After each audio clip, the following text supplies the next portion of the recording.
Olá, eu sou a Gabriela Gomes e meu grupo também é composto pela Daniela, o Douglas, o Fábio e a Gabriela Freitas. Nesse vídeo eu vou falar um pouco sobre o artigo que foi proposto para o meu grupo, intitulado de A Systematic Review of Economic Evaluations of Advanced Therapy and Medicinal Products, ou, se a gente quiser traduzir para o português, uma revisão sistemática das avaliações econômicas de medicamentos de terapia avançada. Bom, então, antes da gente falar da parte econômica propriamente dita, a gente precisa entender um pouco o que são esses medicamentos e a problemática em torno deles. E aí, os medicamentos de terapia avançada, ou como a gente vai chamar na maioria das vezes, ATMPs, eles representam uma nova categoria de produtos na área da saúde, que inclui terapias gênicas, terapias com células somáticas e produtos de engenharia de tecido. Em outras palavras, esses produtos eles têm um grande potencial transformador no que tange a melhoria em resultados de doenças cardiovasculares e neurodegenerativas. Por isso, muitas vezes, eles são denominados como medicina regenerativa. Então, agora que a gente já sabe que são esses produtos transformadores e que a gente compreende minimamente como funciona esse ramo de medicamentos, a gente pode imaginar que um dos grandes problemas é o alto custo. Por exemplo, o valor pode exceder até 1 milhão de libras por paciente. E aí, por consequência, a gente acaba esbarrando em outros problemas. Por exemplo, quanto é eficaz o produto em comparação com o seu preço? Além disso, a questão da acessibilidade desses produtos. E aí, para responder essas perguntas, a gente precisaria de um número considerável de ensaios clínicos, para então a gente poder fazer análises estatísticas mais confiáveis. Porém, por se tratar de produtos recentes, a gente encontra desafios metodológicos, como, por exemplo, a incerteza com relação à real eficácia desses ATMPs recentemente aprovados e a distribuição dos custos em relação aos reais benefícios. Além disso, a consideração adequada do que a gente chama de índice de ano de vida ajustado pela qualidade, que é a LY, que é, de uma maneira bem simplificada, a representação do impacto de uma terapia sobre a duração da vida do paciente. Um outro fator importante para se compreender os resultados que vão ser apresentados é justamente o índice custo-eficácia, que é calculado a partir da comparação entre dois tratamentos ou medicamentos. De acordo com o Instituto Nacional de Excelência em Saúde e Cuidados, o limite custo por QALY é de 20 mil a 30 mil libras normalmente. Já para cuidados mais de final de vida, esse valor sobe para 50 mil libras.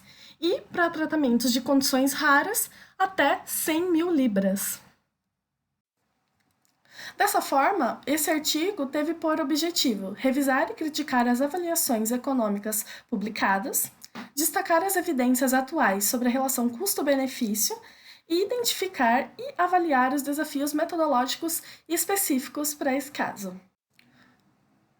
Bom, por se tratar de uma revisão, é necessário que se defina uma pergunta inicial para determinar o foco das buscas dos artigos que serão utilizados. E nesse caso, a pergunta foi: quais são os principais desafios e soluções para a avaliação econômica de ATMPs? Então, feito isso, a estratégia de busca se baseou em bancos de dados científicos online, como o PubMed, Medline, Web of Science, entre tantos outros que ele cita, buscando apenas por trabalhos publicados em inglês e datados de 2000 até abril de 2019. Então, aí é basicamente 2 décadas de trabalhos.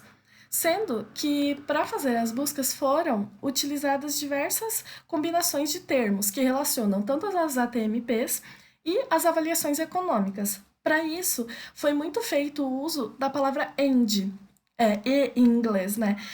Uma vez que, como a gente já viu em outras disciplinas, esse marcador, na hora das buscas, dá a ideia de união dos termos. Assim, apenas trabalhos que têm os dois termos, tanto relacionados a ATMPs quanto relacionados a avaliações econômicas, vão ser indicados pela ferramenta de busca. Além disso, um outro critério era que fossem utilizados apenas estudos com aplicações em seres humanos.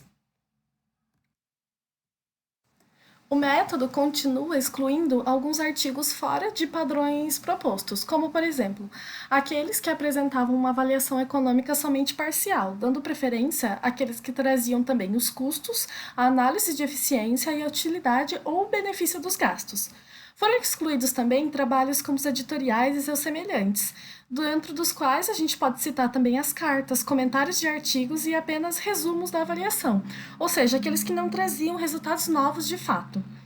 A, Toda a escrita se baseou em basicamente 4 passos. No primeiro deles, 2 revisores, de maneira independente, avaliavam os trabalhos encontrados e que não foram, né, excluídos. Então, eles avaliavam e incluíam ou excluíam para a escrita dessa revisão. Inicialmente, eles avaliavam pelo título, seguido do resumo e, por fim, do trabalho como um todo. Caso houvessem divergências entre excluir ou não entre esses 2 revisores, havia um terceiro que decidia isso. O segundo passo se dá pela coleta de dados de fato, onde diversos dados pertinentes eram coletados de cada um do trabalho. Exemplos desses dados são o ano, lugar de publicação, o método para avaliação econômica, principais resultados, limitações, que é algo muito importante de se reportar, e também as considerações do autor, é claro. Sendo que eles foram avaliados de acordo com a qualidade e sempre em conformidade com os padrões consolidados de relatórios para avaliações econômicas de saúde, que em inglês tem a sigla CHEERS, Consolidated Health Economic Evaluation Report Standards. Passando então para o terceiro passo. De acordo com esses padrões citados, eram testados 24 itens que não foram citados no trabalho para cada um dos estudos, podendo então levar à conclusão de serem satisfatórios ou não para a revisão. Sendo assim também, a qualidade geral de cada um desses trabalhos era dada por percentuais de acordo com os itens testados, sendo que eram considerados os de maior qualidade aqueles que tinham uma porcentagem acima de 75%. Finalizando então com o quarto passo, que é a escrita propriamente dita da revisão. Ela é baseada em métodos já utilizados para esse tipo de trabalho, né, para a escrita de revisões, e tem como base os dados coletados dos artigos selecionados e também os itens pertinentes que apresentavam uma boa classificação de acordo com a classificação descrita no passo anterior. Os resultados se iniciam com a seleção de 23 artigos dentro de 4.514 identificados na pesquisa inicial. Após a revisão e seleção daqueles satisfatórios, foram identificados medicamentos em terapia com célula somática, produtos de engenharia de tecido e terapia gênica, que tiveram custo-eficácia. Para a terapia celular somática, tivemos a terapia do receptor de antígeno quimérico de células T, ou CAR T-cells, que se observaram os produtos Kindria e Yescarta. Também células tronco neurais embrionárias e linfócitos infiltrantes de tumor, T e L. Também mioblastos expandidos in vitro, IVL.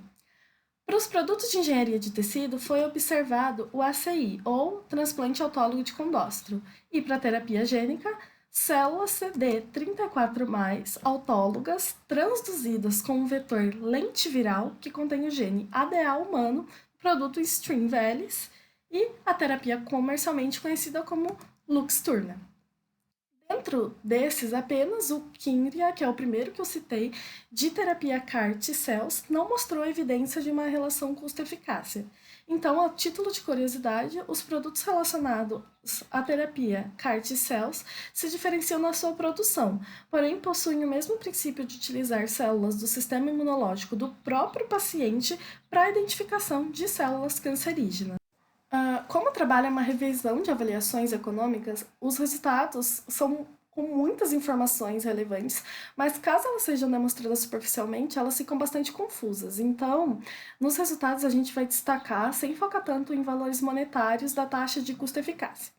Começando por Roth, 2018, que avaliou o produto Yescarta e observou que ele pode ser um potencial alternativo para a quimioterapia de resgate, que é aquela que se faz quando não há outras opções de tratamento, basicamente. É interessante também destacar que o Yescarta recebeu o status de ultra-órfão pela SMC, ou seja, ele é um medicamento que trata doenças extremamente raras, cronicamente debilitantes ou com risco de vida, fazendo com que a sua avaliação de rentabilidade fosse alterada, se tornando uma grande incerteza para o caso econômico.